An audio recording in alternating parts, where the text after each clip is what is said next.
boom, boom, boom, boom, boom, boom, boom, boom, boom, boom, boom, boom, boom, boom, boom, boom, boom, boom.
Why? It's so glorious. I'm sure our audience. You know, we have over 100 subscribers now, Kevin. Really?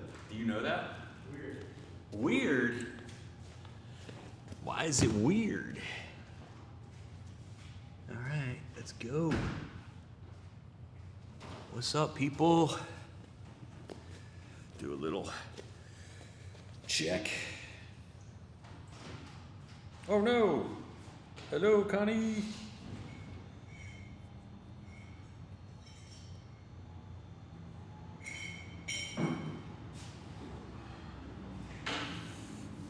When are you coming back, Connie? When are you gonna be back in town? No, I'm talking to Connie. Oh, Cameron's. Oh, well, I'm. Oh, okay, let me turn this down. I'm glad you guys are stopping in, checking in with us. You don't know? Ask your mom. Is she basically like you're not letting you come back to California? She's like, no, it's too dangerous. Are you? What? I have a feeling that Connie's in New Jersey right now. What's wrong with your head? Connie, are you in New Jersey right now? Yes, you are. No, wait. Yeah, she is. She is. What part of New Jersey are you in, Connie? What's wrong with your head? What's wrong with my head? It's weird looking. Why is it weird looking? Because it's like home. There you go. That's much better. You look like you're ready to go to church. You're like the kid who has to like, his mom like brushes his hair before they go to church. You know? This is what it usually looks like. I used to get the morning comb-overs right before going to school. Okay, New Jersey. What was I going to say about New Jersey? What part of New Jersey, Connie? Are you southern, northern? I kind of. Not Brunswick. Brunswick. I Should go with Tom DeBlas. Yeah, that's why. I don't know. I feel like Brunswick is like towards the beach, like towards like the. But I don't know. I used to. I mean, I was a kid. I lived there. You lived there. I did. Oh wait, Bergen. That's right by. I used to live in Passaic County, so I think Bergen. They made us. Yeah, I used to live in Passaic County. They make you in middle school. I was in New Jersey for middle school. They make you memorize all the counties of the state. I mean, I don't know all of them anymore, but I used to know them. Yeah. And I know Bergen. I think is Brunswick is central. Central. She's like, no, not Brunswick. Yeah, no, but nobody likes. Then there's something in the middle of New Jersey called the Pine Barrens. And there's also the New Jersey Devils. There used to be a hockey team called the New Jersey Devils. Whatever happened to them? They went somewhere. But anyway, that's why they were named after the Jersey Devil, which lived in the New Jersey Pine Barrens. That's just like a mythical creature. Where people just dump bodies. Yeah. Exactly. Yeah. Let's see what you say. Oh, the hockey team. The Devils are still there? Really? I never hear about the Devils anymore. I don't have any awareness of hockey at all. No. Which is weird because it's the sport of the future. So Connie, where are you? Are you north or south? You're in Bergen, so I think that's north of Passaic, am I right? Or is it west of Passaic? In any event, I feel like... Why are you skeptical that hockey is the sport of the future? I mean, hockey is the sport of the far, far past. What are you talking about? It is in no way a sport of the 22nd century. At the level of accessibility, zero. It is. Like no. It needs, like you it need has no future accessibility. technology. Like you couldn't play hockey without ice, right? And like the only way that you could have ice in certain climates is with technology, right? It's the sport of the future. Wrong. We're not talking about Canadians. No, this is the reason why hockey, although hockey is now more accessible than it used to be when I was a kid, because I used to play hockey. Hockey is an exceptionally expensive sport. Yeah, that's why it's the sport of the future. Yeah, the future where everyone is like wealthy, I guess. Yeah. I mean, my mom at some point, my mom played hockey in college, and she wanted me to play hockey. And I played hockey for a couple years, right? But then she was like, this is too expensive, we can't afford this. Yeah. Like, you have to get new equipment every year, and getting, like, now you go on eBay and buy used equipment. If you got hopped into a time machine and went back into the past, you could only go so far before you couldn't play hockey anymore, unless you went like up to Canada. I think hockey, the best days of hockey are probably long gone. Are you aggressive? Because here's the thing, right? Like it's like there's a reason why soccer is the most popular sport, because you don't need anything. You can just take a paper bag and roll and crunch it up and play soccer. That's why it's the sport of the past. You can go. That is the as sport of far forever. Back. Yeah, you can go as far back as you want. The world is only becoming filled with more and poorer people. That's fair. And they can't play hockey. And they're not going to be playing hockey. Yeah. They're going to be playing. They're also football. not as far into the future. Meaning what? No, they're right now. They're the sport of the present. I don't know, unless some like apocalyptic event happens, in which case. Which one? We already have the plague. Yeah. Pretty soon we're gonna have the global warming. The seas will rise. It would have to be one that makes us unable to freeze water anymore. Unable to freeze Because you water. need ice to play hockey. That is like essential. You can't play. That's not true. You could actually get a synthetic surface that would be that would not depend on ice. That's also dependent on technology. It is true, but like. I don't know why that's the point. I don't know what your point is anymore. you befuddled and confused me. So you win. You win that debate. Hooray! Yes. I only by win just talking complete nonsense. It's only when the unimportant ones. but they matter to me, so thank you. You're welcome. I don't know. Did you ever play hockey? You look very, actually hockey players can be tall.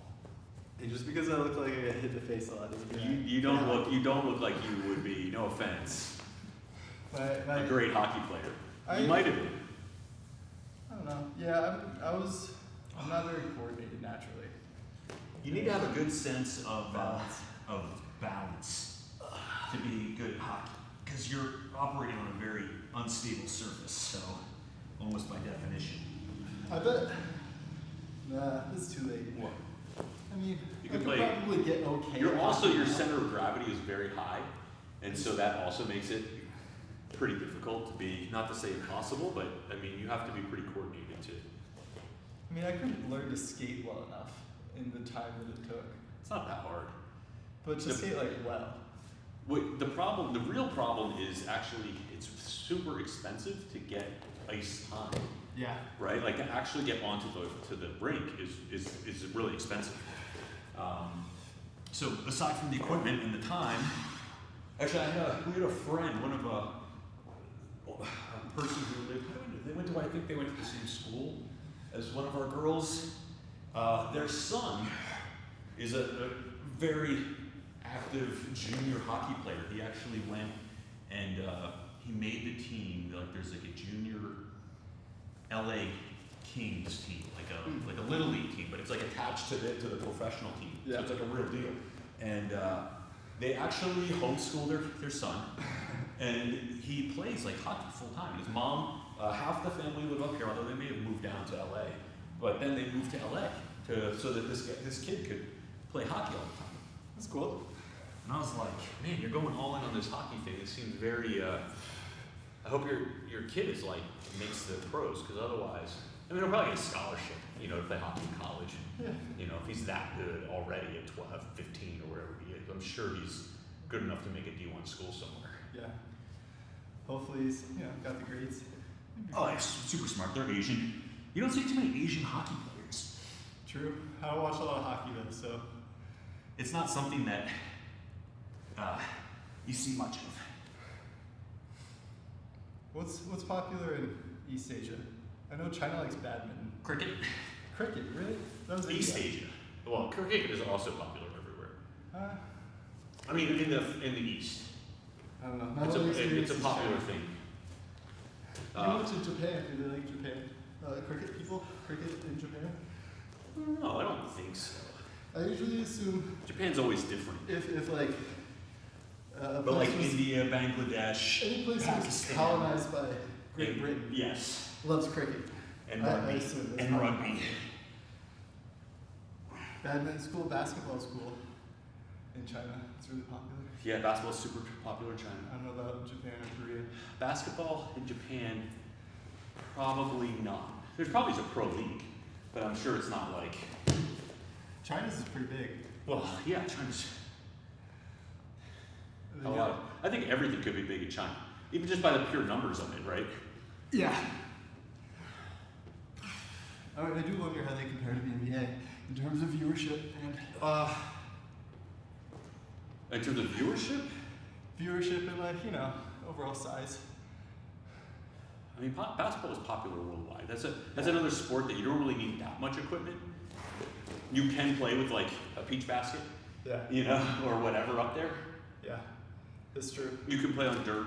You can play, not well. But still, like, if you're gonna choose between basketball and soccer, soccer is gonna be the way to go. It's just the easiest thing, right? It's just you don't need a hard inherently- surface and hard. You need hard nothing. surface. You just need something to be like. You could use whatever. A can. What did the You Aztecs could play with use? a can. What did the Aztecs use? Hmm? It wasn't soccer. And human heads. Yeah. What was that game? Kevin, come here. We need you for a sec. Look down real quick. Props for dying. That game had a name, but I can't remember. Human head ball. Something like that. Decapitation. What was there was a show, I think it's called Homeschool, or Home Sport, something like this, but it's a show that has all these like really old traditional sports from around the world. And one of them was the Kyrgyzstan They play. It's essentially like soccer, but on horseback. Yeah. And they're using like a stuffed goat as the ball. Like just a whole goat. It's like a goat. It's been beheaded and stuffed with. It's like weighs like 100 pounds.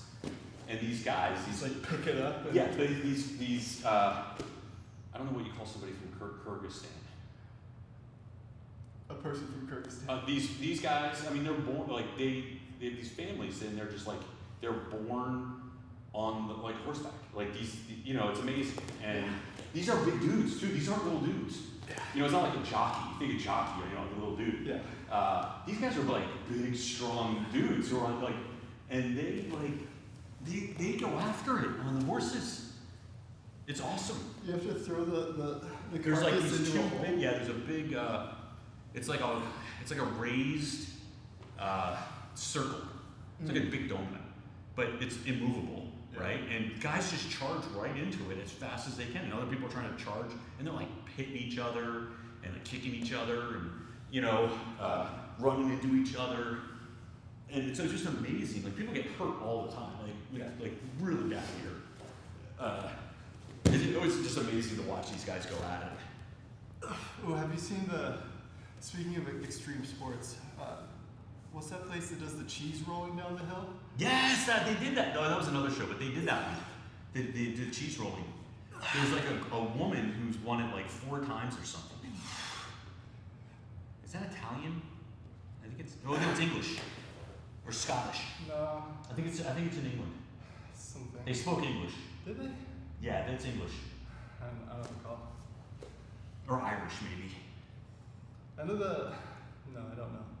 I'm pretty sure. Doesn't Ireland have the one with all the sport with all the log throwing? No, that's Scotland. That's the Highland Games. That is. They did that. There's a show on that one too. That's cool. I wish I did a hyper-masculine sport sometimes. It'd be fun. So you gotta wear a skirt and nothing underneath if you do Scottish Games or Highland Games. I could do that. You'd be good.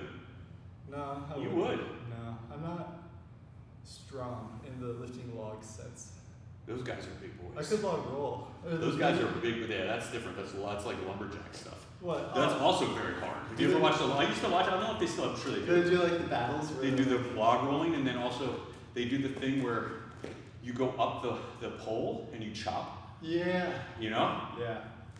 That's cool. You gotta you gotta go. You chop, put a board in, get up to the next one, chop, put the board in, go up to the next one. Yeah. There's like 8 logs, and you can do it in 10 seconds or something. It's crazy. There used to be a channel on cable that would show only sports like that. ESPN 8. Yeah. Yocha. I had another weird sport in mind, but I can't remember it. Cheese rolling, yes, I saw that one too. There's a woman who's won it a bunch of times, and there's a dude who's won it.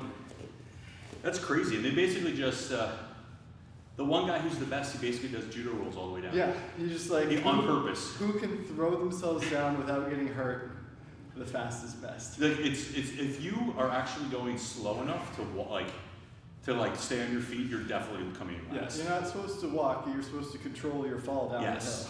Yes. But people break things and they run into each other. Sure. And, I mean, it's like a hill like this. It's almost impossible to walk down the hill. It's a natural hill. It's got rocks and things in it. Yeah, no, it's not even. People get really carted off. No one's died yet, but people get carted off. Yeah. What happens when they get the cheese? Are they the coolest? They get to keep the cheese. I'm not even sure if they get to keep the cheese. The cheese goes 200 miles an hour. That's how steep the hill is. Wow. And you have to make it so that surely they keep the cheese. And they tell everyone, right? If you're at the bottom, you have to pay attention because if that cheese hits you, you will lose some teeth. It will take out your leg. Yeah. Right. And they have a kids division where they run up the hill, which is even worse. I would have a heart attack. Can you imagine sprinting up that hill? Yeah. Yeah, you could. I would winning, die. But I could try. I could go up hills like I'm a pedal. Actually, going uphill is easier for me than going downhill now. It's not as much impact. Yeah. Well, with downhill, it's you got to make decisions. It's how much do you care about the cheese versus your safety? But with uphill, it's just if you just keep trying, you know, the person who tries the hardest and is in the best shape will probably Yes, if they're in the best shape, yes. But with downhill, like, you can be in the best shape, and if you're not willing to risk something, you're probably not going to win. Well, what happens is people don't really have a good idea of what they're going to do. And so you get that, and once you get going, that's it. There's no, like, stopping. Have you ever done forward rolls down a hill? I mean, rolling long ways. No, like forward rolls. No, why would I do that? Because it's fun. It's not fun. It's insanity. It is when you're a kid, because like. Well, if you're a kid, but you're little. Yeah, and then you can The time problem the with this is that people, they're adults. all over the place. Yeah. And people are stopping, they're going sideways. You know, the hill is bad enough. Mm-hmm. Like if you're just like, okay, who's going to go down the fastest? That would be fine. Yeah, but it's like you have a bunch of people all over you. Like they're coming up, people hitting each other from behind. Like, you know, you come up and you kind of sit up for a second, and then someone whaps you from behind, going 80 miles an hour. Well, that's why I don't ski. Yeah, skiing is the worst. I'll never. I mean, I've been skiing. Yeah. I thought I was gonna die. I've been both the person flying down the mountain with no control, and I've been the person hit by that guy. Oh, really? Yeah. Oh man. So the last time I went skiing, which was really the first time, and I've been twice, but the second time we went, we had lesson. We had an all-day lesson because I'd never really been skiing before. So we were up on the mountain. We're doing like little bunny slopes. You know, it's easy. Mm-hmm. Pizza, French fry. And I suck. You know, I'm terrible even at that. So anyway, we're about to go to this other easy slope, and then they shut down the lifts because they have to bring in a helicopter to medevac some schmuck who ran into a tree. Yep. Who's like jacked up. He's got to be taken off the mountain on a helicopter. So our ski instructor was like, look, we don't have that much more time. If we wait here for the lifts to come back up, we're going to be for 2 hours. So he's like, the only way we can go is up the mountain. So he brings us up, really. It wasn't, to be fair. What do you mean what brings you? Like you went up another ski lift? So we go up. So the ski lifts going down there was one lift that was going higher on the mountain. So you were up. Okay. We were already on the mountain. Okay. Right? So there's no like, oh, let's go back to the lodge. Yeah. There's like a mini lodge that you can go hang out in and get like some lunch or whatever, but it's not, you got to take another big, huge lift to go back to the real lodge, sorry. Yeah. So he's like, we're going to go up because I want to keep you guys skiing. So we go up this very steep, you know, top part of the mountain. It's not like a black diamond or anything, but because there were little kids too. The other thing is the little kids are crazy. Well, the little kids are like insane on the mountain. Some of them are born on skis. They don't care. Yeah. They're going 80 miles an hour. So we get up there, and I'm not lying here, and these are like on either side, it's like drops, you know, like bad. And I'm like, I don't think I should be up here. And then the trail that we're going down to, you know, these are like drops on either side, is probably, and this sounds like pretty wide, right? From that line next to you all the way to the wall over here. Like that's how wide it is. Yeah, but I'm supposed to like. But you have to do that crap. And so I'm not comfortable enough just to go straight because then you go fast. Yeah.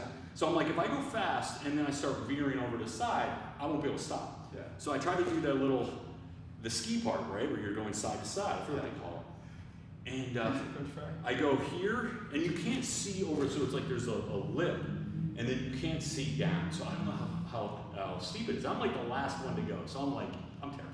Yeah. I'm like, I don't want to die. And I could see people over there, but I couldn't see over the ledge.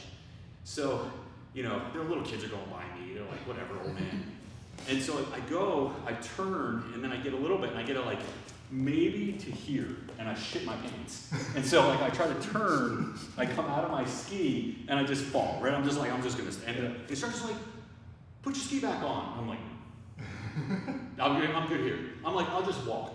And he's like, no, put your ski. So he comes over, he puts my ski on, and at this point now I could see over the lip. I was over the lip. Yeah. So he's like, all right, you're gonna ski the rest of the way over to the other side. There's no more ledges. Yeah. So I did make it over there, but it was terrifying. Okay. And then on the way down, we're going down, and another dude wipes out. He's on the snowboard course. Yeah. And he beats it, and they got to bring another helicopter to get that dude out. I was like, why do people do this? It looks fun. If you're good at it, it looks really fun. But I don't know. I mean, I'm like, jiu-jitsu is, I just much rather have somebody just try to choke me and not have to worry about falling off the side of the mountain. At least then it's not completely your fault. You know, like if you fall off a mountain, you can't blame the mountain. Like, No, that's your fault.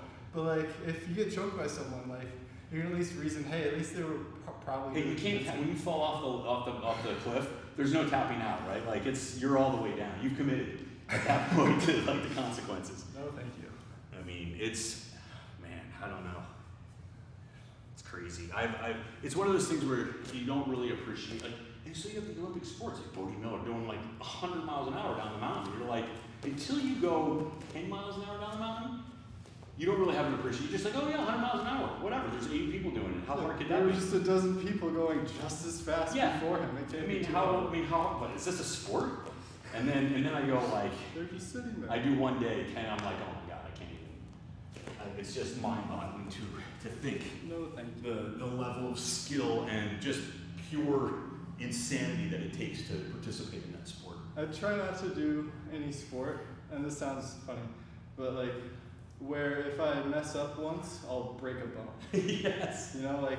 I mean, you just won't break a bone. You'll like get a concussion. You'll separate things. I mean, and even the good ones have all been in huge accidents. Yes. You know, you're probably too young to remember the ABC Wide World of Sports. Yes. So there used to be this thing. It was a tagline. It was famous back in the day of like the thrill of victory and the agony of defeat. And the thrill of victory, I don't even remember what that was. Like they had an image of somebody winning something, you know, doing something awesome. But the agony of defeat was a downhill ski racer totally wiping out. Yeah. In the middle and like getting crushed.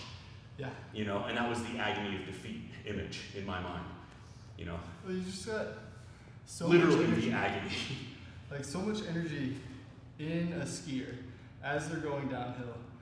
Or like, you know, if you fall, all of that energy could go into your knee, could go into your hip, could go into your arm, compared to, you know, just falling down. Or it's like the difference between judo and jiu-jitsu, right? Like they're pretty much the same sport, but the mere fact that most of judo happens on the feet puts in so much energy such that like there's enough to break bones, there's enough to, you know, pop arms out of place, there's enough to break ribs. Well, you know, every person who I've known who's done judo has blown out a knee and a shoulder. Yes. You know? And it's like it's not because judo is bad, it's just over a long enough time frame, like eventually something is gonna happen where that's just how things go. Sometimes things don't go as expected. Yep. You know, and not everyone can do perfect technique all the time, and you can't only roll with people or train with people who have perfect technique. So something's going to go wrong eventually. If you train enough, something's going to go wrong. That's just true of anything, That's right? true. If I drive enough times in my car, that's true. You know, but at least with jiu-jitsu, like because we're already on the ground, right? We can do it in a more like not more controlled necessarily, but in a way that no one's ever really falling, and because like we take that element out, like there's no like increase of a lot of energy before an impact or before like sometimes some things go wrong, like if you're like sitting too fast on an arm and you're falling, and it, you know, if you're too tight as you go, that could lead to injury. But those things are. I think it's an interesting question. You know, wrestling.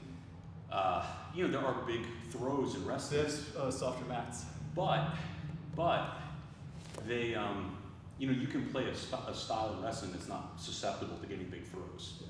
You know, generally I think in wrestling, if you try to go for big throws, then you can be thrown. Yeah. You know, but you know, you can have a much more, you know, conservative or kind of like lower level kind of game. Yeah. Just like go after your ankles, go after knees, like try not to lift. You don't see that many big throws. In wrestling, I mean, sometimes like they have a whole like YouTube and whatever channel of like big throws. I think that's more like Greco. Yeah, the Eastern European guys seem to really like. Yeah. Well, then if you do freestyle, so the rest of the world, there's no folk style. You know, you have freestyle. So and Greco, and that's like those are big. Yeah. And that's why you see the little Russian kids doing suplexes to each other. They're amazing. They're amazing. Yeah, but what I was going to say is I wonder in terms of, you know, overall popularity and participation, you know, jiu-jitsu does seem to allow participants to at least reduce the likelihood. Like it's perfectly acceptable to just be like, come out and sit down and play guard.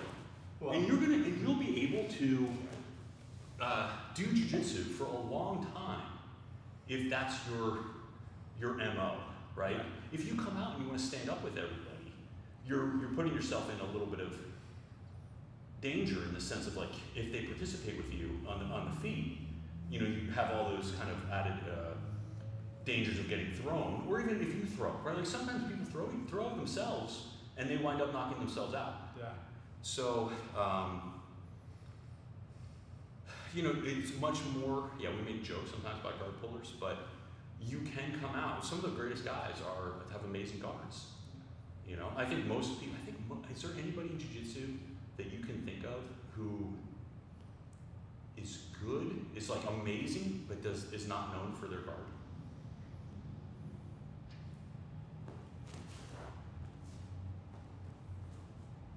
I mean, is Hodger known for his guard? Yes, Hodger is an amazing guard. But is he known for it? Yes. Okay. I mean, he's known for everything. Like, he doesn't have a weakness. Like, everything he does is really good. Well, that's the thing. Are you asking me what can I think of someone who's known for their guard, or think No. of someone We who can all doesn't think of have people who have amazing guards, right? But what I'm asking is, do you know somebody? I can think of one person off the top of my head it? Really? that you wouldn't say they're known for how good their guard is. Not to say they have a poor guard, but it's not what they're really known for. Like, they don't. Is he a top player? Not really. I wouldn't call him a top player, but he is a wrestler. He has good wrestling, very good wrestling skills. I have no idea. Gary Tonin. Not known. I mean, look, I'm not saying he's a bad guard. I'm saying he's not known. Yeah. Like, he's not a guard player. You never see Gary come out and like pull guard. He's wrestling, and he will wrestle into a leg lock, you know, and he's very skilled on the bottom position, but it's not. He doesn't pull. He's not a puller, right? Yeah. He's very dynamic. If you stand with him, he'll hook you, right? Or he'll do that little uchi, Yeah. you know, overhook uchimata thing that he likes to do. Yeah. Oh, you know, or he'll let you, like, he takes the back really well. But he's not a guard guy. I don't think of him as like a guard. I wouldn't want him to be, you know, like, I don't think passing his guard is easy. But he's not really sitting there playing a guard. He's trying to come up, Yeah. you know, take you down, get to your back. That makes sense. I don't know. It's weird to ask what people aren't known for. No, but I'm trying to imagine a person who is not really known for, like, they haven't achieved a lot off of their back, so to speak. Yeah. It's You know what I mean? Not their main stuff. There are people that are known, like Tim Spriggs, I think, is a guy who's known more as a top player. And he's pretty good. I don't think of him as like, oh yeah, his guard is really, I'm sure he has a good guard. You know? I'm sure his guard's not crap. But you know what I'm saying? Yeah. I mean, I assume that if I've heard of anyone, that their guard's pretty good. Yeah, but I'm saying, like, yes, obviously their guard is good. But in the sense of when they compete, they're not. Yeah. Hanato Canuto is not really known as a guard. He has a very good guard, but he's not. No, he's another Gary, like a Gary Tonin guy. Type of player. Weird. Top. Guillotine head arm triangle. Yeah. I think who else? Gordon has an amazing guard. I think he's primarily a guard player. He's a puller. Yeah. I mean, out of all the guard players, I would categorize Keenan as the guardiest. Yeah. It's Yes. the most guard per guard. Yeah, no, but that's what I'm saying is, like, you know, when you're in jiu-jitsu and you look around and you say, well, who are the best of the best? They all have amazing guards. Yeah. You know, some of them, the best can do it all, right? Like, they have great top games. There's not like, but you don't think of like the Meows as having an amazing passing game. Not that they're not good at passing, which I'm sure they are. They just don't. They very rarely come out and play top. Who do you think does the most variety of things when they compete? Like, who doesn't, like, they don't show up with a game plan, they just, like, every time they roll it seems to be different in some way. Like, the most... Gary is like, he's very dynamic. He's a very dynamic, and Hanato Canuto is very dynamic. I still don't know. Who's Hanato Canuto? So he had a match with Gary in 2019, which I thought was the match. I think a lot of people thought was the match. I think it was the Flow Grappling match of the year. And if you haven't seen that, you should definitely. I'm sure it's on YouTube by now. And they just went at it like two cats, right? Yeah. Another guy who I think, well, what's his face? He's an Atos guy. He's a lightweight. Woodmansey? No, he's a tiny guy. It's light. Black guy. Oh, the wrestler. He's not a wrestler. He's Atos. He's now in New York. Oh. He's two-time world Abu Dhabi champion. Why am I forgetting his name? 2-time? Yeah, he's won it twice now. He always has a battle with GT?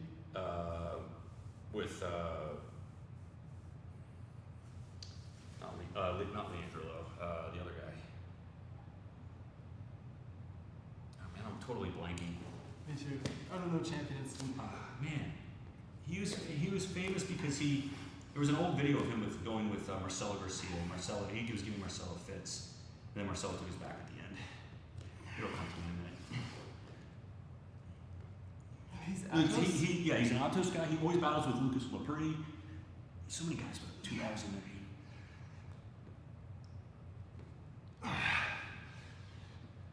Not Michael Lange. You know what I'm talking about? He's really good. He's very supple. He comes out. He's almost always top heavy, but he has a great guard. I don't know any Atos people in New York. He's he's in White Plains now, I think. He kind of started his own thing. Let me see.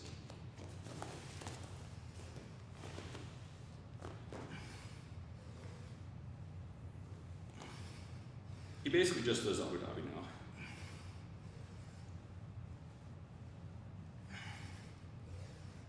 His gym is called Essential. Can't believe.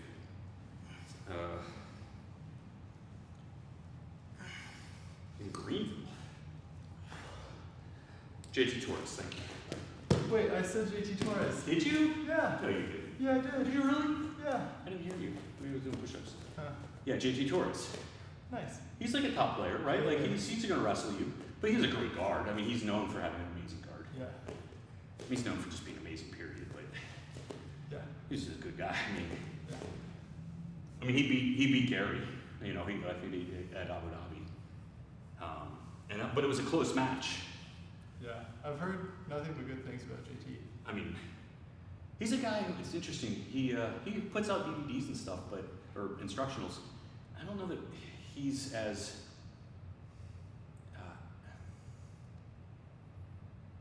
I don't know why he's not like a bigger star.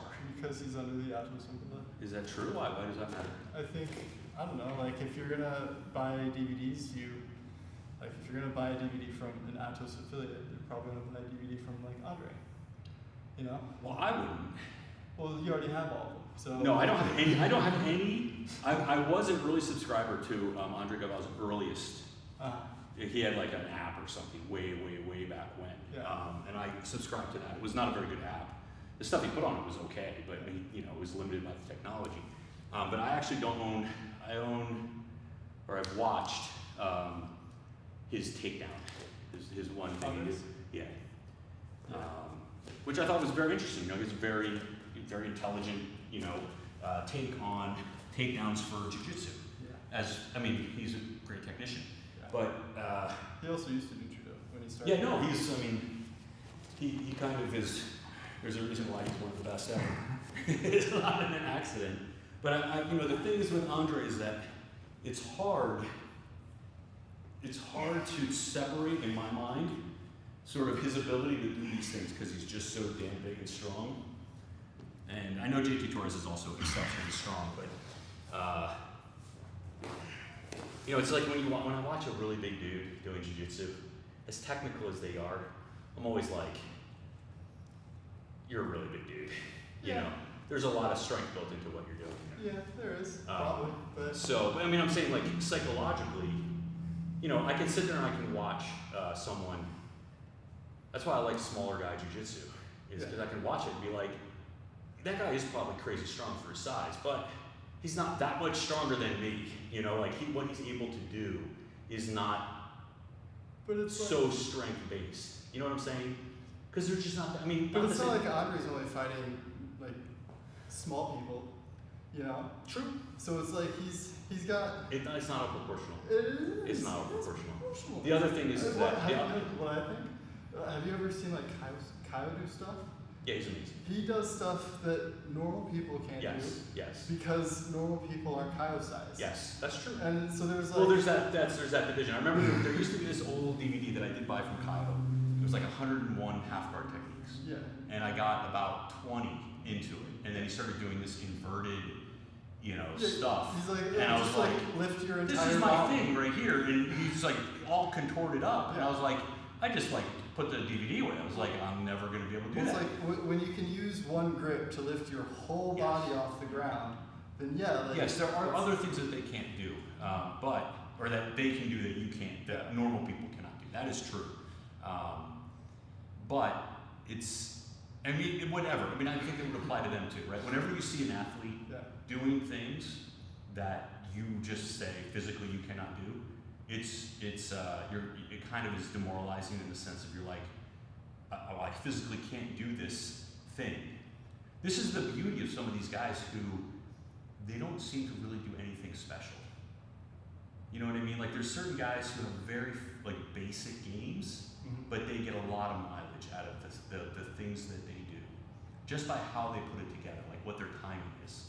You know, you don't have to be a contortionist or like a circus strongman in order to be really good at jiu-jitsu. Although those things both really help. I feel like by pushing the limit of your technique, right? By like trying to do things that you're not really sure that you physically can do, it ensures that your current scope of technique doesn't get further limited by your lack of work on your physicality.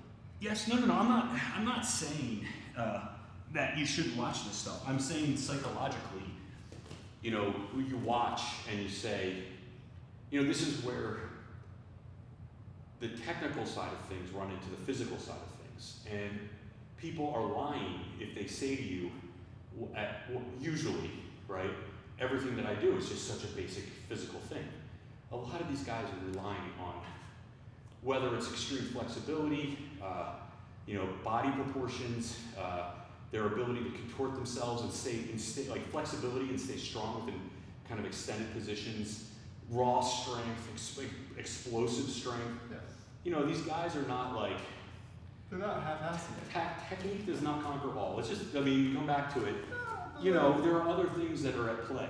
Yeah, and but like, as a student, like the average person, right? When you watch them, and you want to believe, right? You want to believe. This is kind of the attraction of jiu-jitsu. You want to believe that this stuff is all accessible, and it can be. Yeah. And I'm not saying you shouldn't try, or you shouldn't experiment, or you shouldn't push yourself, or you shouldn't work to sit. But at some point, you realize, I'm not going to be able to replicate Kyle Terra's game. Right? No, I don't accept and that can spur you into another direction that's different and maybe better for you. And this is why everyone has a different style. Yes. No, yes. You shouldn't reject a technique just because you can't do it. Well, right? that's not what I'm saying. No, like if you. I'm not saying that at all. Like, oh, I could. I'm not saying that at all. You're just dismissing a whole slew of ideas. That Yes, you and you know what? And I agree with you that is a mistake. But I'm not saying that whether it's a mistake. I'm not refuting that it's a good thing. I'm saying it is something that happens in students when they see it. Yeah. It happens. I'm not saying it's discouraging. It's happened to me, right? Like you get to a point, you say like, you know, like De La Hiva or Baron Bolos, and you just say like, I can't do this. Like you try it, you might drill it a little bit, and then you try it in sparring, and you just get destroyed. Sure. And then I know this feeling of like, this does not work. Yeah. I'm getting murdered. Let me go back to what I did, even if I was not doing well, but at least I'm not getting murdered. Like people aren't laughing when I do this stuff. And so there's this. I agree with you, right, that you shouldn't give up on something just because it doesn't work one night in sparring. I would even That is the wrong attitude. You need to continue working. And the things, if you discover that you can't, like there's some barrier to why you can't do it, it's usually either because you haven't drilled enough of that fundamental movement, or you don't understand something technically that you need to be doing when you hit a barrier, right? Like if you, like this is something that's common, right? Like you try to do something, the person stuffs you, and then you just keep doing that thing, and then the person just keeps, and then they move on to crushing you, right? And they just murder you. As opposed to you hit the obstacle, whatever it is, and then you use that to do something else. I would say that, like, you know what I mean? Like, so there are some techniques when you're running jiu-jitsu that when you're training them, you should just give up all hope that you're going to use them in sparring, because that's not what they're for, right? They're not for, like, you're going to learn some techniques that are for you and for your game. They're specifically for helping you choke and armbar people. And then there are also some things that I show people, specifically as an instructor, that I'm trying to just get certain movements or ideas or concepts or just some sort of greater understanding of what's going on in the overall game that I know that you're not going to be able to use it. yeah, But it will make your jiu-jitsu better if you look at it, if you take the time to look at it. If you dismiss it and you're dismissive as you do it, it's not going to do it. It's not going to do you any good. yes. But if you, It'll actually hurt you because you're not moving forward in a way that you're just like wasting your time. you have to accept for a second that part of the process is losing. And not even losing, just when you're drilling. Like Yes. part of the process is not understanding what's Yes. going on. Yes. Not understanding why anyone would do this, and just spend time in that weird discomfort Yes. and just be like okay with it. Yeah. And then you'll spend time there and you'll gradually see what's going on. I've It's told not- you it's this not gonna story before about Gianni Grippo. happen. When he was a kid, and I used to get to train with him when he was at Henzo's. Mm. And he would do De La Hiva and reverse De La Hiva, and I would knee bar him every time and foot lock him. And I would, like, every time, and I used to tell him, you're wasting your time with this shit, Yeah. right? Like, this is garbage, right? Like, maybe Rafa Mendes can make this work, but you're not Rafa Mendes, right? Which is true. But, At you the know, time. to his credit, right? He was a kid, I was much bigger, you know, I wasn't smashing him, but like, this is why he's a world champion, right? And why he's had a nice career, a very good career in jiu-jitsu, is because he didn't listen to idiots like me, right? I was like a purple belt at the time, or whatever, maybe a brown belt, but, you know, I wasn't mean about it. I was just like, why do you keep doing this? Yeah. And, you know, he at least had the persistence to, you know, think in his mind about what kind of game he wanted to have and to continue to work. And he never, I don't remember him ever getting upset or frustrated. It was for him just another rep. Yeah. It was just another rep on the mat. Just And finding every single way that this move won't work. yeah, and I don't think, I never felt that he ever got discouraged. I mean, I was never mean. I was never like, dude, what are you doing? I was just like, I make fun of him a little bit, Yeah. you know? I'm like, you're making this easy for me, which he was, right? He was making it easy for me because I was camping on his move. But then he got to a point where he got good enough that he was camping on my move, right? Yeah. And, and then he just started taking my back all the time. And then he would be like, dude, you need to work on a better pass, right? So God bless him. But, you know, I think I always come back to that example because it's just like, you're going to wind up, you know, failure or lack of success is part of the deal. People are better than you. They have more experience. They're gonna time you. They're gonna camp on your move. They're gonna, you know, counter you. And instead of thinking there's a problem, here's another good analogy, right?